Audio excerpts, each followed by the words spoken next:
Hello, I'm May and this is the Bible Journal.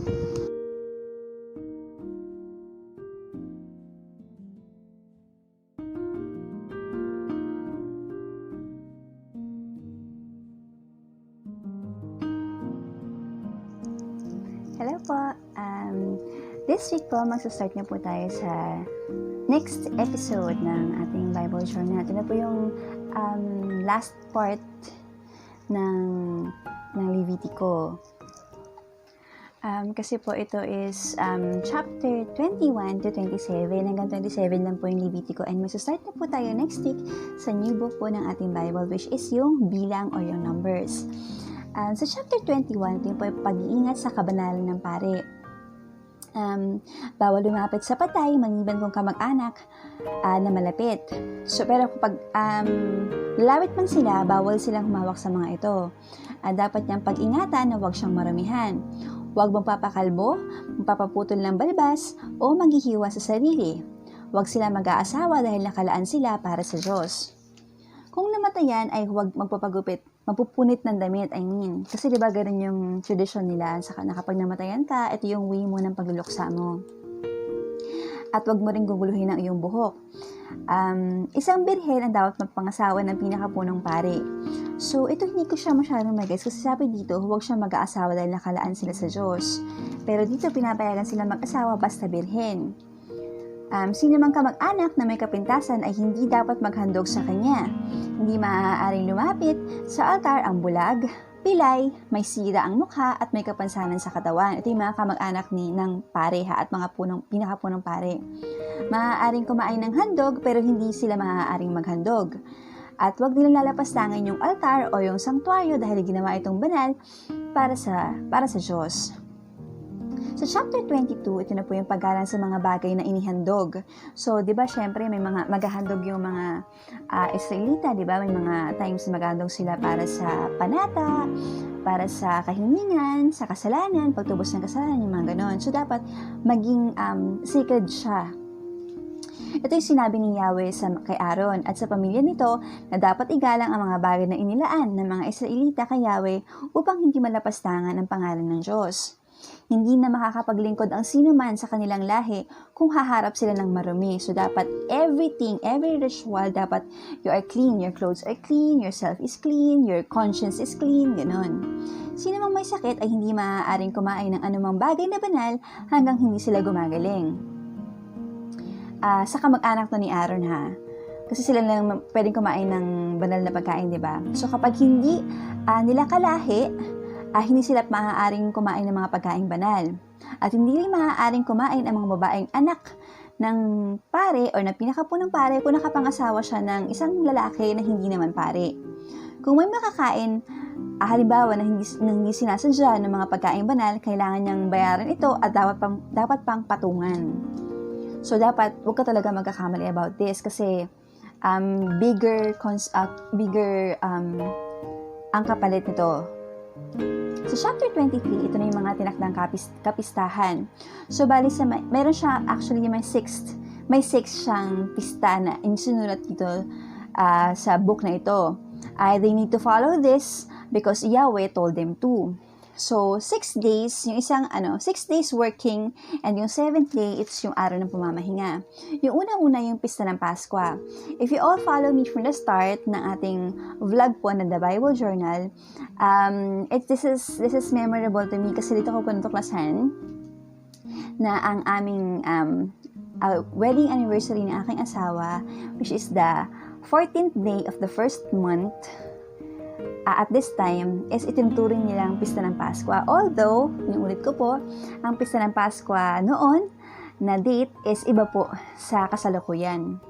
So, ito yung nga sinasabi ko is the 14th day of the first month. Kinabukasan, ito yung pista ng tinapay na walang pampasa. Ito na yung third na siya na pista, parang ganun. And then, yung next is yung nasa unang ani. Okay, kapag nagkaroon ng ani yung mga tao, dapat nilang iwagayway ito bilang papupuri kay Yahweh. Ito yung parang palaspas na ginagawa ng mga Katoliko sa Levitico 23:10-11. Pista ng pag-aani, ito yon. And then 7 weeks after, yung pista ng mga trompeta, ito yung unang araw ng ikapitong buwan. So yung araw ng pagtubos ng kasalanan naman is the 10th day of the 7th month. Inuulit ko po yung timeline po nila noon is iba po sa timeline natin today. At yung pista ng mga tolda, yung tolda po is yung parang sanctuaryo nila, di ba yung toldang tipanan? It's like a church nila noon. So, very sacred to, so kailangan may pista rin siya. 15th day of the 7th month and 7-day celebration ang gagawin dito. So, para talagang magarbo. And every pista, bawal kumain ng mga pagkain may pampaasa at bawal din sila magtrabaho. Kailangan nilang maghandog o maghanda. Actually, gaya rin siya ng mga piyesta ngayon na ginagawa sa mga katolikong tradisyon. So, kapag may piyesta kami, naghahanda kami para ialay din at para bigyan yung mga tao na dumadalaw sa inyong mga bahay. Siguro, yung part na yon is, na lang siya parang nag-evolve na lang siya. Na kaya may handaan para pakainin mo yung mga tao, ganun. Pero actually noon, it's a celebration to praise our dear God. Sa chapter 24, ito na po yung mga ilawan. Okay, so ito nga dapat lagi siya nagniningas at huwag siyang pababayaang mamatay. So si Aaron yung merong responsibility dito kasi umaga at sa hapon, kailangan niyang i-check na nagniningas pa rin siya. And then yung sagradong tinapay. Merong 12 bread na lulutuin. Tapos, doon sa ibabaw ng mesa, tig-aanim siyang naka-separate. So, parang feeling ko, wala kasi siyang in-explain about this, pero feeling ko, ito yung 12 tribes of Israel, or yung 12 lipi ng Israel, yung mga anak ni Jacob, di ba? At yung dalawang anak ni Joseph. Ito, paglapastangan at kaparusahan, doon sa mga times na kailangan may sundin sila. Inuulit lang yung panuntunan tungkol doon sa eye for an eye, tooth for a tooth, yung binanggit ko po noon sa Exodo 21:24. Sa chapter 25, ito na yung taon ng pamamahinga. So 6 years, tatamnan yung bukirin na ibibigay sa kanila ni Yahweh. And on the 7th year, magpapahinga yung bukirin. Ibig sabihin, wala silang gagawin sa mga bukirin. Hindi nila tatamnan, hindi nila kukuhanan ng crops or anything because that year is nakalaan for Yahweh. And after that, all the produce are for everyone, are to be given to everyone, not just for a person or a clan or ganon. Basta lahat ng tao makikinabang dito. Yung taon ng paglaya, ito, very, parang feeling ko na serve yung justice para sa mga alipin dito, di ba? Kasi merong silang for themselves, hindi sila forever magiging alipin unless they chose to. Okay, so 7 taon, or the 49 years, halimbawa, bumili ka ng alipin, di ba? Kasi meron kang kaya, parang ganon. Pero on that year, after 49 years, meron ng chance na makalaya yung mga alipin na ito. After that, sa 10th day of the 7th month, ito na yung araw ng pagtubos ng kasalanan. They have to blow the trumpet and itatangi yung 50th year because everyone shall be set free. Very, very happy ako dito sa topic nito talaga. Kasi nothing lasts forever talaga, 'di ba? Kahit na noon naghirap ka, meron ka pa ring chance na maging malaya. Paglaya ng ari-arian. So, we are just tenant, sabi ni Yahweh. If you remember po yung episode or the gospel para on the 27th Sunday in Ordinary Time, nagkaroon din po ako ng video about this, video reflection tungkol dito. Ito po yung sinasabi ni Yahweh, because they can sell, but they can also be retrieved back. Kasi hindi naman sa kanila yon, di ba? Hindi man sa atin ito. Tenant lang tayo dito. Hindi natin pagmamayari ang lupang ibinigay sa atin ni Yahweh. Ito naman yung pagpapautang sa mga mahihirap. Ito yung bilin ni Yahweh sa kanila. Kung ang isang kababayan ninyo ay naghirap at hindi niya kayang buhayin ng kanyang sarili, kupkupin niyo siya tulad ng isang dayuhang nakipanmahayan sa inyo. Huwag niyo siyang patutubuan kung siya nangungutang sa inyo. At matakot kayo sa Diyos at hayaan ninyo itong mabuhay na kasama ninyo. Huwag ninyong patutubuan ng pera o pagkain inutang niya sa inyo. Ako si Yahweh ang inyong Diyos na nagpalaya sa inyo sa Ehipto upang ibigay sa inyo ang Kanaan at upang maging Diyos ninyo. So pinapaalalahanan lang tayo ni Yahweh dito na hindi privilege na kayo yung pinili ko. So, you have to give back also. Tinuro sa atin ni Yahweh yan na pay it forward naman sa ibang mga tao na tunay na nangangailangan. So, very touching and very comforting talaga itong ating Panginoon. Sobrang, kapag talaga ako, actually, may mga times pa rin na naiiyak ako pag binabasa ko yung Bible. Kasi, nararamdaman ko na ang ating Diyos is super, duper, mega, over, generous talaga. Super bait.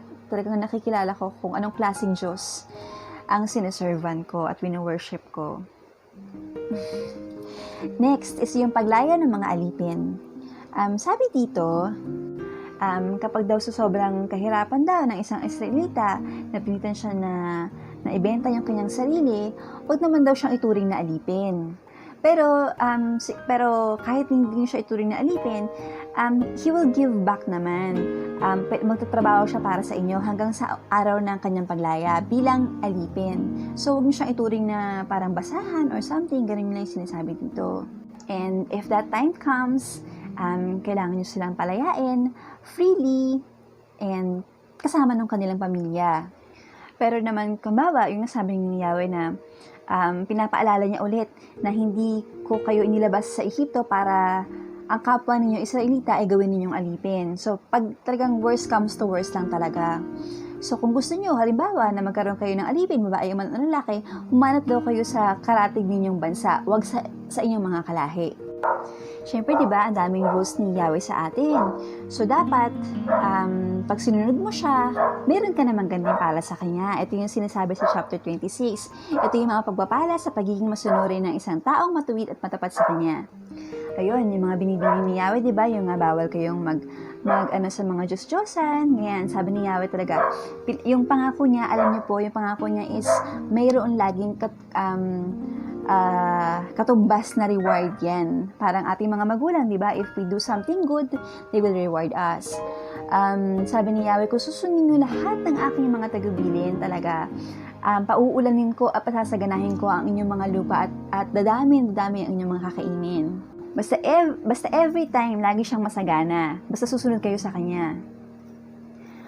Tapos, wala magiging gulo, magiging tahimik inyong pamumuhay, hanggang sa, parang all the days of your lives, kapag sumunod kayo sa Kanya, walang kaguluhan, walang kasamaan, masagana. Di ba parang sinasabi ni God sa inyo na mapipicture ninyo kung paano yung Garden of Eden noon, kung susunod kayo sa aking mga utos. Okay, so parang ito na naman, doon sa next part, di ba, sinabi dito, di ba, yung aking sinabi is tungkol dun sa pagpapala sa mga masunurin. Pero, ibabala na naman ang Diyos. Yung kasunod na part is yung mga parusa dun sa mga tao na hindi susunod. Siyempre, opposite yun. Pinapangako ni God na sasagaran, di ba? Kapag sumunod kayo. Tapos, pagka hindi kayo sumunod, wala kayong makakain. Laging may tagtuyot. Hindi sasagana ang inyong mga bukirin. Tapos, laging may sakuna. Laging may kumbaga is mga sakit, bibigyan niya sa inyo lahat yan kung hindi kayo susunod sa Kanya. So, matatakot na lang talaga na hindi sumunod sa Kanya. Actually, itong part na to, sobrang worst na mga sinabi ni Yahweh. Talagang, as in, doble, triple, 7 times na mga parusa yung ibibigay niya sa inyo kung hindi talaga kayo susunod sa Kanya. Okay, sa chapter 27, ito na po yung last chapter ng book na ito. Ito yung mga batas tungkol sa mga kaloob kay Yahweh, sa mga ihahandog sa Kanya. Ito raw yung mangyayari. Halimbawa, mayroong mamamanata kay Yahweh na maghahandog ng ganito. Halimbawa, lalaki ang ihahandog na 20 hanggang 60 years old. Susuriin muna ito para palitan. So, ayaw ni Yahweh na mag-aali kayo ng mga tao kasi. Pero kung meron kang, parang ito yung, hindi ko rin mag-gets to pero, ayun.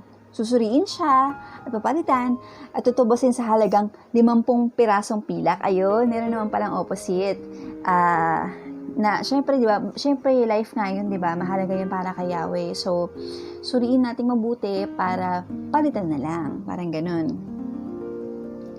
Pero kung wala siyang maitutubos dahil sa kahirapan, ang taong ito iyaharap sa pare at siya ang papasya kung magkano ang itutubos ayon sa kakayahan ng may panata. So, hindi naman talaga hindi naman talaga parang hindi siya justifiable naman yung mga terms naman ni Yahweh. So, kung hindi mo kaya, pwede lang pag-usapan yan. Parang ganun yung ibig sabihin. Pero naman kung ang handog mo is hayop, hindi nito pwedeng palitan. Dapat itong ihandog talaga kay Yahweh. Kapag pinalitan, ang papalitan at ipapalit ay parehong ilalaan kay Yahweh. So, both na yun. Imbis na isa lang, dahil na pinipilit mo na, ay, wag na lang para to, parang nagbago isip mo, dodoble ang gagawin mong alay.